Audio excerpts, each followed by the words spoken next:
situation has developed as a result of the moratorium imposed by Reserve Bank of India on Yes Bank last evening. It was being assumed that the government will cook up or stitch up some sort of an alliance between the State Bank of India and Yes Bank. In fact, earlier during the day, there were reports of SBI wanting to invest in Yes Bank. After all, Yes Bank has a good franchise, it's got a banking license, and so many outlets which would also come under the control of State Bank of India. However, and in fact, after that announcement that State Bank of India is interested, the shares of Yes Bank had shot up more than 35%, and which was what was beginning to look like a dud share was suddenly looking a fantastic place to be in. However, by the time the evening set in, the Reserve Bank of India had imposed this moratorium limiting the amount of withdrawals in Yes Bank to just 50,000 rupees. The problem is that depositors are safe. There's not a problem much in that direction. I do not think that Yes Bank will have it difficult to repay the depositors, and anyway, the insurance ceiling is now hiked up to 5 lakhs of rupees. The problem is what happens to the shareholders of Yes Bank. They are in a rather precarious situation because if State Bank of India takes over, they also have to take over the liabilities, and the NPAs in the case of Yes Bank are substantial.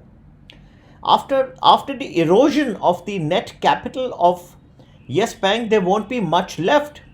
So there is not going to be much value added that State Bank of India will be paying the shareholders of Yes Bank. So even if you talk of a swap ratio, it will be a very small amount, and that's what has brought the prices of Yes Bank down. Unfortunately, the government should have announced both these decisions together. Which decisions? First, they should have imposed a moratorium earlier at the same time, say about 11 o'clock in the morning, they should have announced a moratorium. And simultaneously, they should have said that State Bank of India is very interested in this and they are about to stitch an alliance. As a result of this, you would have found that the impact on Yes Bank shares would have been minimal. Unfortunately, the government has desisted from doing that, and the timing of these decisions being spread apart has caused differential reactions and a fall in the price. This could have been easily avoided, and this has caused heavy losses to the people who have invested in this script. Even otherwise, there seems to be a lot of speculation going on. At around 6 rupees, huge amounts of purchases or informed buying was done in State Bank of India, in Yes Bank, and it is very difficult for an ordinary investor to understand as to what was going on, how it fell so sharply and how it rose back so much. So there seems to be something. This is more than just simple market conditions, and SEBI should investigate and find out what exactly was going on with Yes Bank shares today itself. Anyway, Yes Bank is turning out to be a Lehman's moment for India, almost synonymous, because there are counter-bank guarantees and third-party guarantees, and all this will come into question if Yes Bank is not allowed to fulfill its banking obligations. Now we also hear that ATM withdrawals are being stopped. So if you need some money, you can't even do anything else. You have to go and actually stand in the line and actually withdraw cash and then utilize it for whatever purpose you need. That's extremely difficult situation. As far as the future of Yes Bank, it looks extremely dark at this point of time. The swap ratio will not be very favorable for the shareholders, and very difficult to understand exactly what is the road forward. But if there is nothing much left other than the banking license, the franchise of Yes Bank, then there is nothing much that people can look forward to as shareholders in Yes Bank. Something really could have been avoided by the government by announcing just these two decisions together rather than spreading them apart. At first, in the morning, they have created euphoria. In the evening, they have created exhaustion. They have created despair amongst the people. Now, again, you find the same thing, and it is horrible to find so many people standing outside the lines, trying to withdraw cash, whatever within the limits that they are being allowed. This is not a situation in which should repeat itself.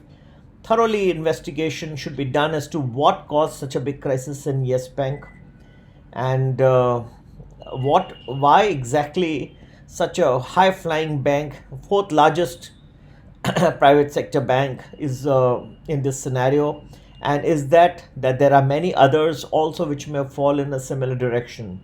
There are already talks of Indusint and others in that category. It is better that people and the public are made aware of all the possibilities much beforehand, before such a situation happens again.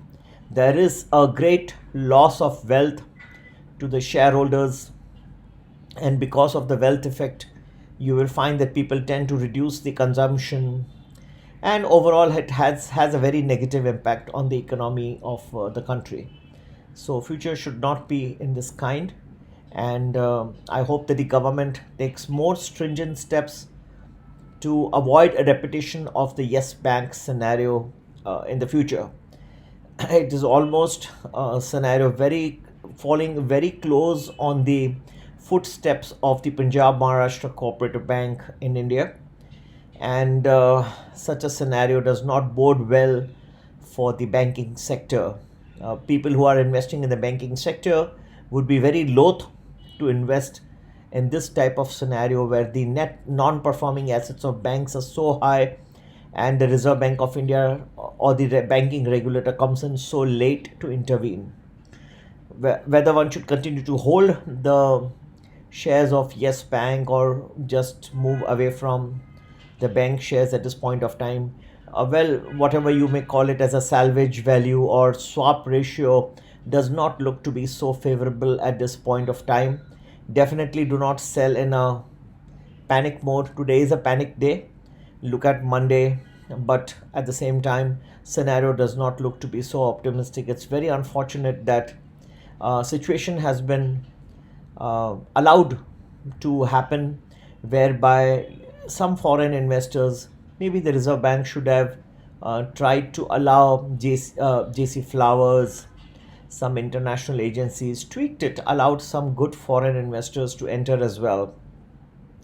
I really don't know, maybe there were some conditions that they were not able to comply.